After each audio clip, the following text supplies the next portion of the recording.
And I don't think people understand what happens to the human body when it is in contact with the earth.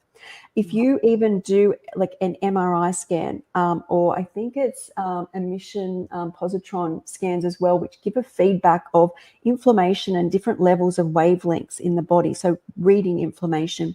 And as soon as somebody treads on the earth, instantaneously, the level of inflammation in all organs, in all of the outside of the body, including the brain, calms. And that means nutrient intake, nutrient uptake, digestion, thought, everything changes when we stand on the earth.